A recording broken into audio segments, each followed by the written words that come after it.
Nursing గారి మీ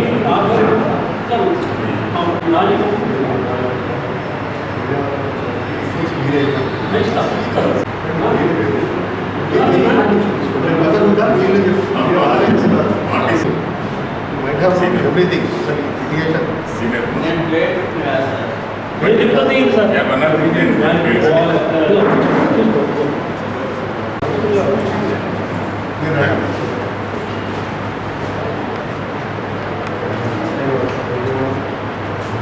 అందరికీ నమస్కారం అండి.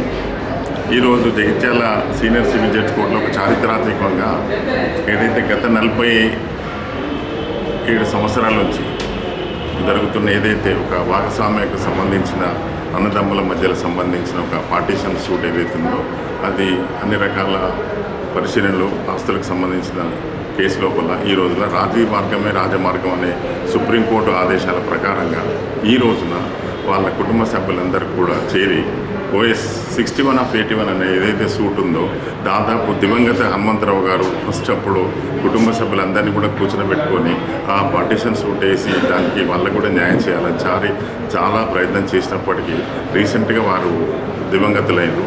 కానీ అయినప్పటికీ కూడా వారి కార్యాలయ జూనియర్ గారు అయిన మెట్ట మహేందర్ గారు దీన్ని కొంచెం ముందుకు తీసుకెళ్తూ వారి తరఫున మన మురళీధరరావు గారు ఒక పక్షాన, సుబ్రహ్మణ్యం అడ్వకేట్ అని నేను ఒక పక్షాన కలిసి ఈ రోజున రాజీ మార్గం ద్వారా మహేందర్ గారు దానికి కొంచెం చేయూత తీసుకొని వాళ్ళందరినీ కూడా కూర్చోబెట్టుకొని వాళ్ళ ప్రాపర్టీస్ సమక్షంగా వాళ్ళందరూ సంపూర్ణంగా రాజీ మార్గం ద్వారా పరిష్కరించుకోవడం జరిగింది. ఈ రోజున జగిత్యాల సీనియర్ సివిల్ జడ్జి గారి ఆధ్వర్యంలో ఏదైతే పార్టీషన్ సూట్ను కూడా కాంప్రమైజ్ ద్వారా క్లోజ్ చేయడం జరిగింది. వాస్తవంగా ఏంటంటే ఇది జగిత్యాల సీనియర్ సివిల్ జడ్జి కోర్టులో అత్యంత సీనియర్ కేసు.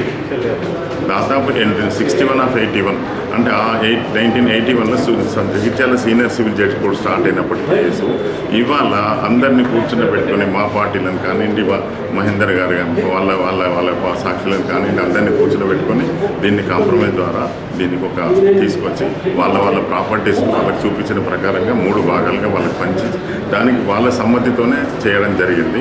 వాళ్ళు కూడా సంపూర్ణ విశ్వాసంతోనే ఉన్నారు. ఇట్లాంటి ఏదైతే సుప్రీంకోర్టు కూడా రాజీ మార్గాన్ని ఎన్నుకునే ఉద్దేశంతో ప్రతి మండలం న్యాయ వ్యవస్థ లోపల కూడా న్యాయ మార్గం ద్వారా ప్రజల లోపల కూడా ఫ్రీ లీగల్ ఎయిడ్ ఇచ్చుకుంటూ కూడా ప్రతి కేసును కాంప్రమైజ్ ద్వారా రాజమార్గం ద్వారా కుదుర్చుకునే చర్యలో భాగంగా ఈరోజు ఇట్లాంటి కేసును రాజమార్గాన్ని కుదుర్చుకోవడం ఒక మంచి శుభ పరిణామం. ఇక ముందు కూడా ప్రజలకు మంచి సంకేతం. ప్రతి సమస్యను కూడా వీలైనంత మటుకు రాజమార్గం ద్వారానే పరిష్కరించుకొని అందరూ సంతృప్తిగా ఉండాలన్నది లోకాలతో సెటిల్ అయినటువంటి కేసు 1981 సంవత్సరంలో మా సీనియర్ అయినటువంటి శ్రీ హనుమంతరావు గారు రుద్రంగి నరసింహ గారి తరఫున పార్టీషన్ అండ్ సపరేట్ పొజిషన్ అంటే దీన్ని ముగ్గురి మధ్య అన్నదమ్ముల మధ్య ఉన్నటువంటి ప్రాపర్టీస్ని ఏదైతే పంచుకోవాలనే కేసుని వేసాను. ఇది దాదాపు ఒక 3 సార్లు హైకోర్టుకు పోయి మళ్ళీ రిమాండ్ అయ్యి ఇక్కడికి వచ్చింది. దీని వెనకాల చాలా ప్రయత్నం చేసి ఈరోజు దీన్ని రాజీ కుదిర్చి సీనియర్ సివిల్ గారి సమక్షంలో నేను సీనియర్ అడ్వకేట్ శ్రీ మురళీధరరావు గారు, సుబ్రహ్మణ్యం గారు ముగ్గురం కలిసి ఇవాళ సెటిల్మెంట్ చేసినాం. సుప్రీంకోర్టు గైడ్లైన్స్ ప్రకారం రాజీ మార్గమే రాజామార్గం అనేది నిదర్శనంగా ఈరోజు మేము కంప్లీట్ చేసి ఎవరి వాళ్ళకు అవార్డు ఇచ్చినాం. వాళ్ళు సంతోషంగా ఉన్నారు. ఒక 3 కుటుంబాలను కలిపినట్టు అయింది. అందుకోసం అందరికీ పార్టీలందరూ కూడా మేము కృతజ్ఞతలు తెలుపుతున్నాం. మా మాటలు విన్నందుకు చాలా సంతోషంగా ఉంది.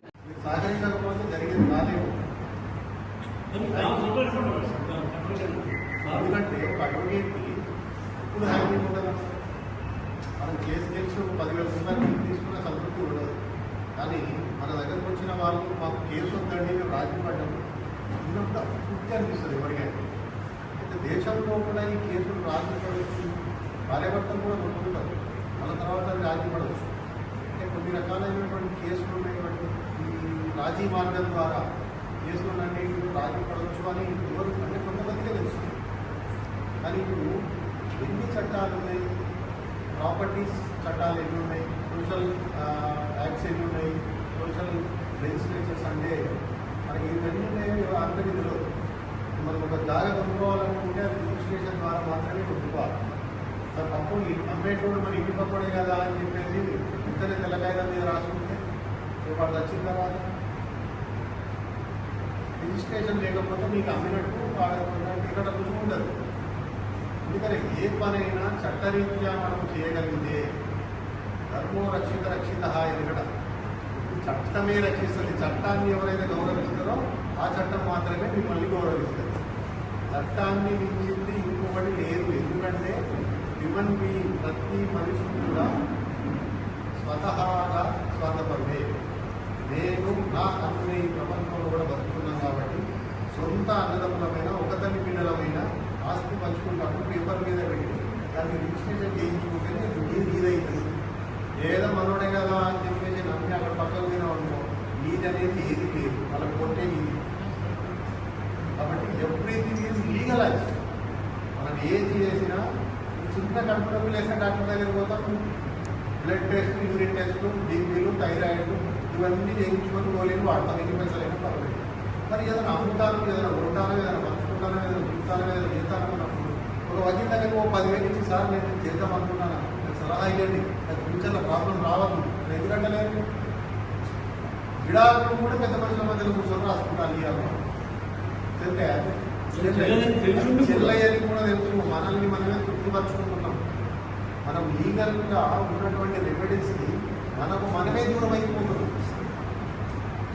ఎప్పుడైనా సినిమా టైమ్స్ పోవాలంటే హ్యాపీగా ఉంటుంది, కోరుకున్నామంటే హ్యాపీగా ఉంటాడు వాడు. ఎందుకంటే ఇక్కడ ఎంటర్టైన్మెంట్ దొరకదు. ఏం దొరుకుతుంది? వాళ్ళు చేసిన తప్పులకు పనిష్మెంట్ దొరుకుతుంది. వాళ్ళు చేసినటువంటి లూప్ హోల్స్కు పెనాల్టీ దొరుకుతుంది.